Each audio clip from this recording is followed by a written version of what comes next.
Hey guys, so it's early, it's 5 in the morning. I got up early today because I want to go out and find this really rare bee called Megandrena. It lives out in the Mojave Desert in southern Nevada, about 45 minutes away from here. So I got up early so I can get there right when the sun comes up, because that's when this bee gets out. It comes up early, right when the sun comes up, and it only visits these certain flowers called Manzelia. So I have some locations from where this bee has been collected before, and I'm super excited to go look for it. I've never seen this bee alive, and I thought this would be kind of a fun thing to do this summer. Let's see what I can find. So here's the deal. I'm out here kind of south of Mesquite. This is in a kind of unique part of the Mojave Desert. There's lots of cool stuff here, but the road I was gonna go down, which has this rare bee on it, is closed. So if you see, that's part of it. No trespassing private property. It's all gated up. There was another entrance over that way. It's also gated up. So I'm not sure what I should do. It's kind of cool though, if you look down here. Hold on a second. So you see those palm trees over there? This is actually a little spring area that has water available. So there's kind of some unique plant communities right here. And on those unique plant communities, we have this Megandrena, which I was hoping to find. But it's closed. So I'm gonna drive up and down the road. Maybe I can find some of the residual communities on the roadsides or something. We'll see what's out there.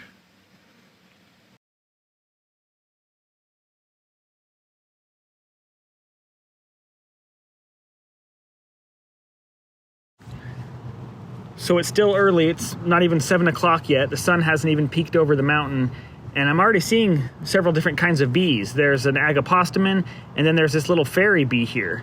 So kind of surprising to see bee activity this early in the morning. I had to stop and check out this sign. The most exciting thing I've seen out here is a flat tire and a hot radiator. Not sure who put this sign up, but maybe they don't know about the bees out here.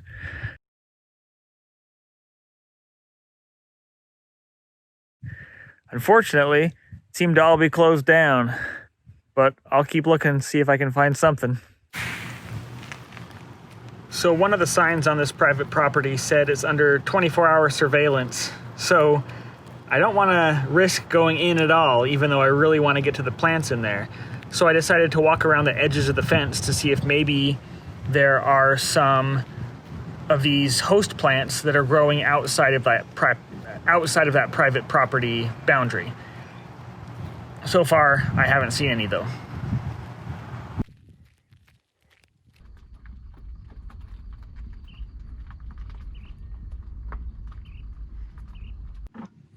Look how cool that looks in there with the palm trees.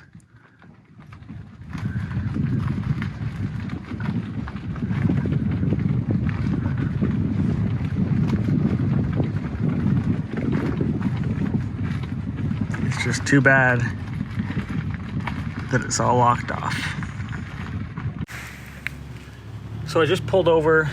There's a sandy spot here on the side of the road. I just wanted to look at a couple flowers that are blooming and check it out. I found a velvet ant. Velvet ants are my favorite kind of wasp. So they're not actually an ant at all. They're a wingless wasp. Well, the females are wingless, and they're parasites. So the female velvet ant crawls around on the ground looking for the nests of ground nesting bees or wasps. She'll dig into that nest and parasitize the larva or pupa. So she actually lays an egg, and that then baby velvet ant will eat the larva or pupa of the host. Super cool. They also have the longest stinger compared to their body out of any bee, wasp, or ant, and one of the most painful stings. Pretty cool bug. Well, there's not a lot blooming out here. I never found the Manzelia, the host for that Megandrena. But you know what? It happens. When you're looking for rare bees, sometimes you don't find them. But there was other cool stuff to see. So still a success, right? So I was just getting ready to get on the freeway, which is over this hill right here. And I happened to look over, and there is the host plant for these Megandrena that we're looking for. When I came up to it, I saw some small red bees in there, and I got super excited thinking that I had found the Megandrena. But these aren't it. I'm not even sure what these are. So I need to spend some time and see if I can figure it out. Megandrena have a really big head, and these ones don't. And so these ones, it looks like the female almost has like a red face, red thorax and stuff, and the male has more black on it. But I'm not sure. I'm not sure what these are. So I'm gonna keep looking, see if I can figure that out. Look how cool that is.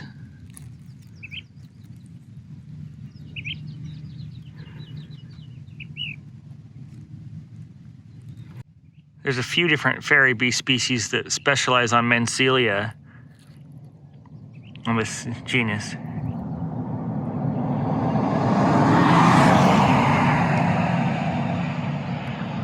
But with 600 fairy bee species in North America, I don't know which one this one is. So I came out looking for one rare bee, and I found something else. I collected a couple specimens. I'm going to bring them back to the lab so I can look under the microscope. It kind of goes to show some bees are really hard to identify, even to the genus. So once I get them under the microscope with a key, I'll be able to tell what they are. It's pretty exciting, though. So it took me a while to figure out what that bee was. At first, I thought it was Megandrena.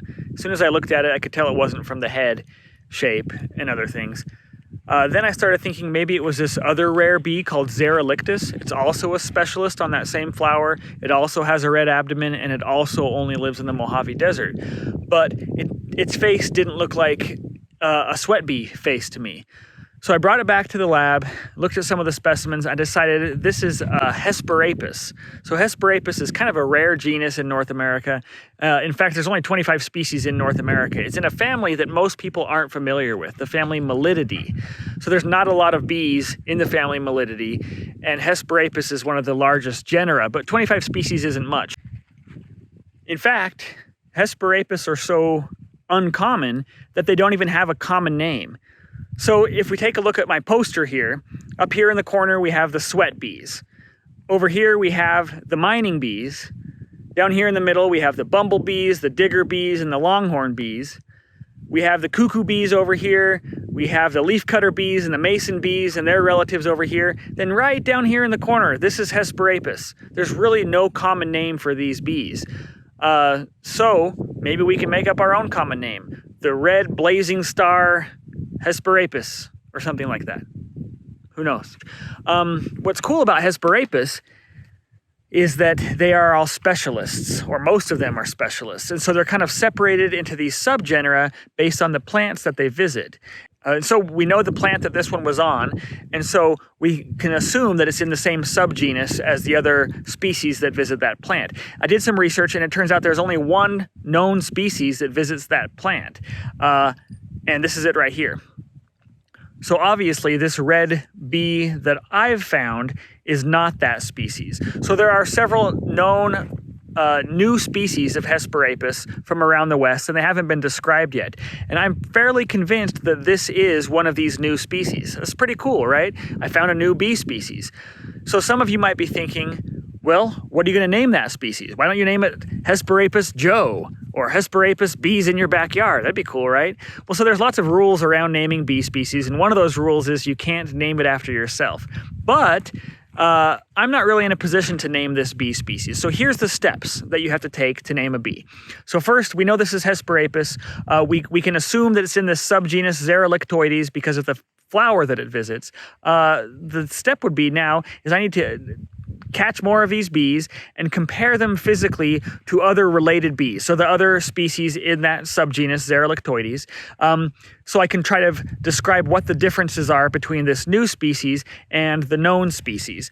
Then I need to compare it to other Hesperapis. What if it's not in that subgenus, but it's in another subgenus and happens to be visiting that same flower? So I need to compare it to lots of related Hesperapis species based on physical characteristics. Often these are microscopic kind of different angles or maybe different ridges on different parts of the bee.